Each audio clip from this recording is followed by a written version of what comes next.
Pemirsa, sehari sebelum Hari Raya Galungan, umat Hindu khususnya di Bali melaksanakan penampahan galungan. Salah satu tradisi yang masih dipertahankan adalah ngelawar.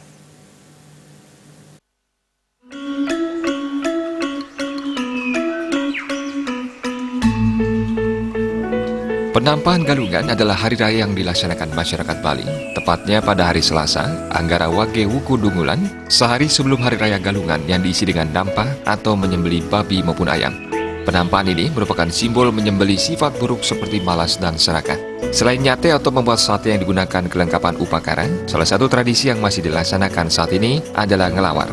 Sebenarnya beragam jenis lawar dibuat oleh masyarakat Bali, namun untuk kelengkapan upakara, lawar itu umumnya terdiri atas lawar merah dan lawar putih. Lawar merah tentunya dihasilkan dari darah hewan yang dagingnya dipakai untuk membuat lawar. Sedangkan lawar putih adalah lawar yang tidak menggunakan campuran darah. Namun demikian ada lawar yang merupakan kreasi seperti lawar nangka, lawar daun belimbing, lawar kacang, dan lainnya.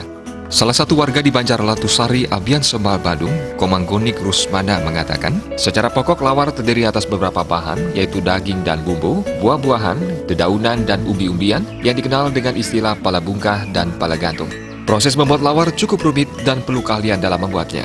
Pertama-tama, bumbu dasar seperti bawang merah, bawang putih, dan cabai dipotong-potong. Sementara bumbu halus seperti bumbu dasar dan umbi-umbian dihaluskan untuk selanjutnya digoreng.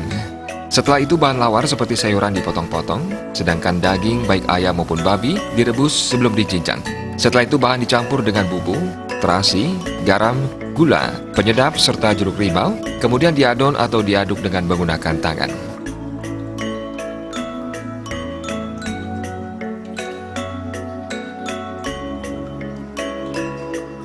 Dari banyak arti penting tradisi ngelawar, tujuan yang utama adalah menciptakan persatuan, kerukunan, dan kerjasama, serta belajar mensyukuri semua anugerah Yang Maha Kuasa.